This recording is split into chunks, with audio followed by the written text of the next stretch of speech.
Selamat pagi saudara-saudara sekalian dimanapun saudara berada. Salam sejahtera dari Tuhan Yesus Kristus kiranya menyertai saudara semua. Berjumpa kembali dengan Jendela Sabda pada pagi hari ini, dan kita akan merenungkan firman Tuhan. Firman Tuhan akan saya bacakan dari surat 2 Petrus pasal 2 ayatnya yang ke-14. Yang demikian firman Tuhan. Mata mereka penuh nafsu jinah dan mereka tidak pernah jemu berbuat dosa. Mereka memikat orang-orang yang lemah. Hati mereka telah terlatih dalam keserakahan. Mereka adalah orang-orang yang terkutuk. Saudara-saudara yang dikasihi oleh Tuhan, adapun tema perenungan kita pada pagi hari ini yaitu buah keserakahan.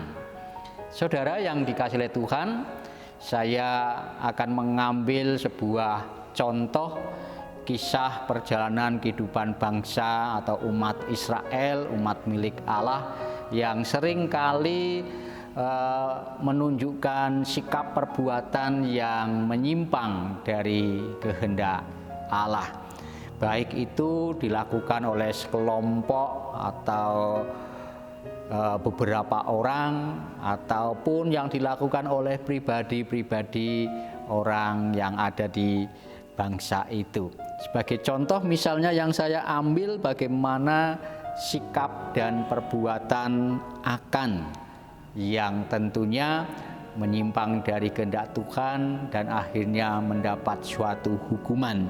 Dan kita tahu bahwa perjalanan kehidupan umat Israel sebagai umat milik Allah ini dengan berlimpah-limpah harta dan juga suatu kemenangan ketika melawan bangsa lain, melawan musuh-musuhnya. Dan tidak ada satupun janji Allah yang ia lupakan. Tuhan selalu menggenapi janji Allah kepada bangsa Israel. Dan ketika di sana ada emas, ada perak, dan semua kelimpahan Tuhan berikan kepada bangsa Israel, ternyata ada salah satu pribadi yaitu Akan dari suku Yehuda yang melanggar perintah Tuhan.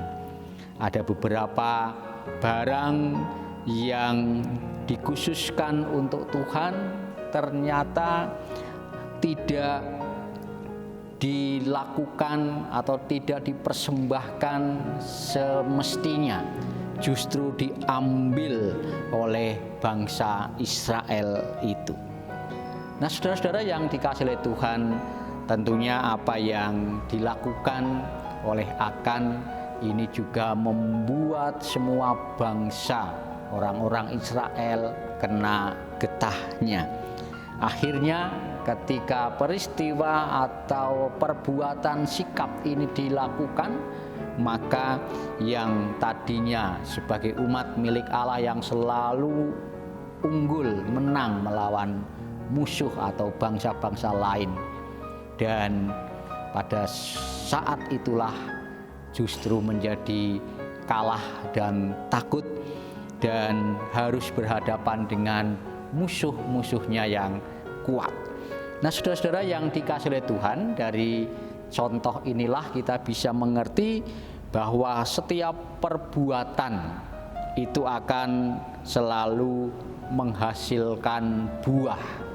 Jadi sekali lagi, setiap perbuatan selalu menghasilkan buah, dan kebaikan itu akan menghasilkan buah yang baik, tetapi juga sebaliknya suatu tindakan yang jahat akan menghasilkan buah yang jahat pula, perbuatan atau hasil yang tidak baik. Nah, saudara-saudara yang dikasihi oleh Tuhan, keserakahan yang semuanya ini juga akan menghasilkan malapetaka akan menghasilkan suatu bencana penderitaan, keprihatinan yang mendalam, bahkan sampai berujung pada kematian hanya karena keserakahan yang dilakukan. Saudara-saudara yang dikasihi oleh Tuhan, tentunya ada saja pribadi-pribadi orang percaya, katakanlah orang Kristen yang tidak puas dengan kelimpahan yang mereka miliki, sehingga tanah orang miskin dikuasai, rumah orang miskin juga dihancurkan, disirnakan, dan juga ada usaha-usaha lainnya seperti sabotase dan sebagainya. Nah, saudara-saudara yang dikasihi oleh Tuhan, sikap-sikap yang demikianlah yang akhirnya membawa penderitaan. Keserakahan juga terjadi ketika kita tidak puas dengan upah yang kita dapatkan dengan pekerjaan, maka apa yang kita lakukan akhirnya tindakan-tindakan korupsi, tindakan-tindakan menyelewengkan sesuatu yang tentunya ini akan menjadi sikap yang tidak terpuji. Saudara yang dikasihi oleh Tuhan, ketahuilah bahwa keserakahan ini akan menghasilkan buah yang justru membawa penderitaan. Jadi bersyukurlah dengan apa yang kita miliki, bersyukurlah dengan apa yang menjadi pemberian berkat Tuhan, dan janganlah menjadi pribadi yang memiliki sikap serakah yang memuaskan hawa nafsu duniawi. Mari kita mohon pertolongan Tuhan, penyertaan Tuhan, supaya kita bisa hidup dengan baik. Kita berdoa.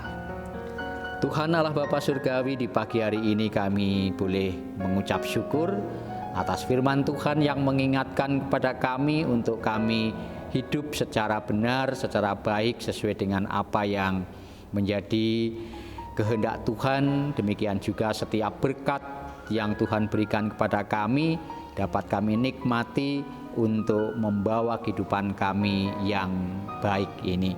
Bapa dalam surga, sepenuhnya kehidupan kami serahkan hanya di dalam penyertaan dan kuasa Tuhan. Amin. Demikian jendela sabda pada pagi hari ini.